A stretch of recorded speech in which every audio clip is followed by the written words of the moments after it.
Naomba kuchukua fursa hii kumshukuru sana Mwenyezi Mungu kuwa miongoni mwa watu ambao tumeweza kushiriki pamoja katika jambo hili la leo, na mimi nikiwa mgeni rasmi katika jambo hili la leo. Kwanza niwapongeze waasisi wote wa Rajai Foundation kwa kazi kubwa ambayo wameanza kuifanya. Tumeona kwamba ndani ya kipindi kifupi wamefanya kazi kubwa, kazi ya kuifikia jamii. Kwa mfano, kazi ya ujenzi takribani visima 175. Hii ni kazi kubwa.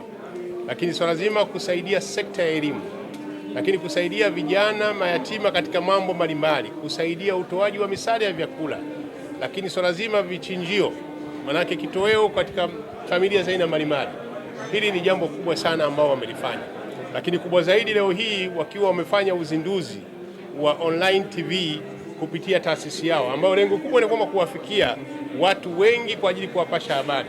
Hili jambo nao ni jambo kubwa sana. Kwa binafsi niseme kwamba tukio la leo hili ni tukio la mfano na zuri la kuigwa, na hasa jambo kama hili kifanywa na vijana ambao naona vijana wamekuwa mstari wa mbele katika hilo kuwafikia jamii. Kwa hiyo binafsi niseme siku ya leo ilikuwa muhimu sana, na mimi nipende kuwaombea tu kwamba waendelee na kazi hii nzuri, lakini kubwa zaidi wadau washike mkono, kwa sababu sio wao wataweza kufanya mambo yote peke yao. Wadau mbalimbali, makampuni, watu binafsi waweze kuwasaidia taasisi hii iweze kufanya vizuri, iweze kuwafikia watu wengine katika taifa letu. Ndugu zangu wanahabari na wananchi wote ambao wanaotusikiliza, leo hii tumefanikiwa kuhudhuria hafla ya uzinduzi wa taasisi ya Rajai, taasisi ambayo inajishughulisha na kazi za kusaidia jamii na kusaidia umma. Ni jambo ambalo la kupongezwa kwa sababu nyingi tu. Sababu ya kwanza ni ule ubunifu wa vijana ambao bado wana umri mdogo sana, lakini wamefikiria na kutafuta na kujua yale ambayo ni mahitaji ya jamii zetu, na kuanza kukaa pamoja na kufikiria namna gani wanaweza wakasaidia jamii. Hili ni jambo kubwa sana ambalo tumelishuhudia leo, na sisi kama Waislamu Mtume anatuambia kwamba mbora wenu ni yule ambaye anayewanufaisha watu, na vile vile Mtume alituambia kwamba mtu ambaye anachanganyika na watu na anasubiri matatizo ya watu, huyo ni mbora kuliko yule ambaye hachanganyiki na watu na havumilii matatizo ya watu. Kwa hiyo ni swala ambalo sisi tumelifurahia sana kama watu wazima, kama viongozi wa kongwe katika tasnia hizi, kwa vijana na taasisi ya Rajai, kwa hili ambalo walituonyesha kwamba kusaidia umma na kusaidia jamii katika kada zake zote, za kielimu, za kihabari, za kiuchumi, za zote kama jinsi tulivyoshuhudia. Asanteni sana katika hili. Assalamu alaikum wa rahmatullahi wa barakatuh. Kwa jina naitwa Rajab Juma Ndomondo, ni mkurugenzi wa taasisi ya Rajai Foundation. Alhamdulillah, tunamshukuru Allah subhanahu wa ta'ala kwa kuweza kulifanikisha hili tukio ambalo sasa hivi tunaelekea ukingoni kabisa, maana bila ya uwezo wake leo hii tusingekuja hapa na tusingeweza kulifanikisha.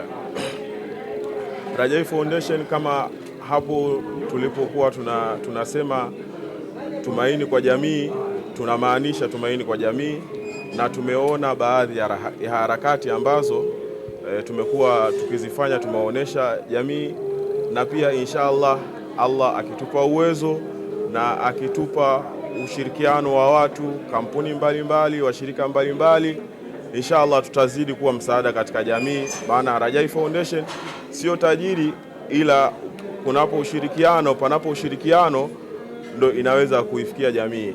Na tumeweza leo hii kuizindua Rajai TV. Tunaomba Watanzania waliokuwa Waislamu na wasiokuwa Waislamu pia waiunge mkono, na tunaomba serikali pia iweze kutuunga mkono Rajai Foundation. Ndugu waandishi wa habari, leo hii tumehudhuria tukio la kihistoria. Uzoefu unaonyesha tukio la namna hii ni la aina yake kwa taasisi za Kiislamu. Ni tukio ambalo tunataraji litakuwa tunafungua ukurasa mpya sasa wa kuona namna gani taasisi za Kiislamu zinajikita nazo katika kutoa huduma za kijamii ambazo wananchi na wanajamii kwa ujumla wake wanazihitaji.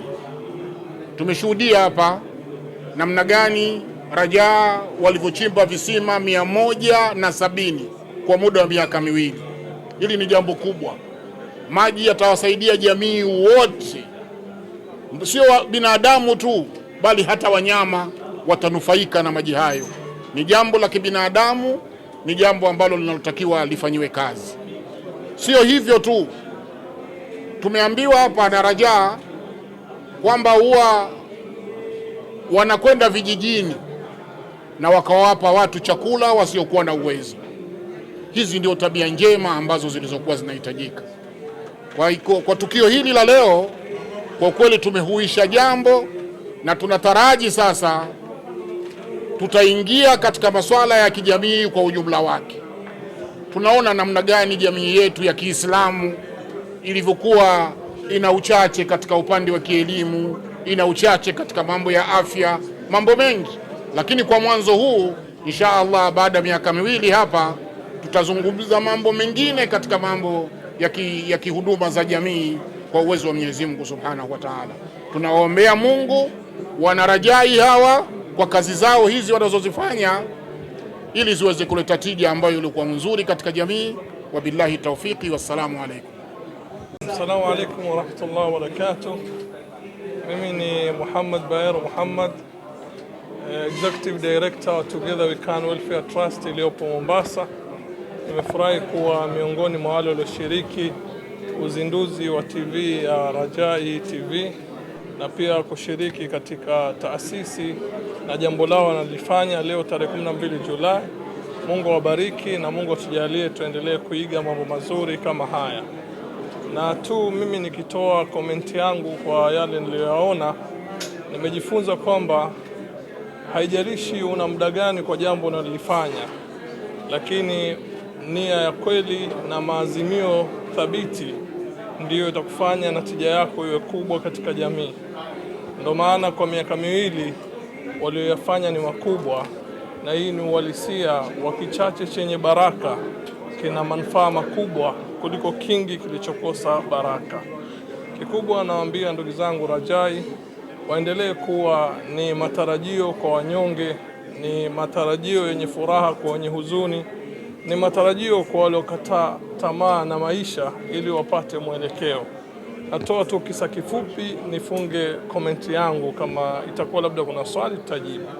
Kuna kijana mmoja alikuwa anafanya kazi ya kuchora, lakini siku moja alichora mchoro akaweka mahali akasema yoyote atakayeona dosari aweke alama nyekundu. Siku ya pili amepata alama nyekundu imejaa kwa mchoro wake.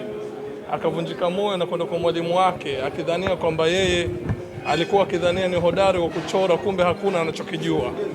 Lakini siku ya pili mwalimu alimwambia chora na uandike yoyote atakayeona kasoro arekebishe.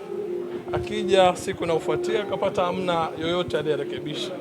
Mwalimu akamfunza akamwambia, unapoona mtu amekuwekea kasoro kwa jambo lako, usifikirie tu wewe uko na kasoro. Mara nyingine inaweza kuwa ni kasoro ya mtizamo wake kwako. Kwa hiyo usirudi nyuma kwa jambo hilo. Kwa hiyo maoni ya watu kwenu nyinyi isiwe ndo chanzo cha nyinyi kurudi nyuma, bali hiyo ndo chanzo cha nyinyi kuzidi kuongeza bidii, kwani asiyeweza kufikia ulipofikia Mungu atamwezesha aendelee kukuchukia na wewe uendelee kufanikiwa.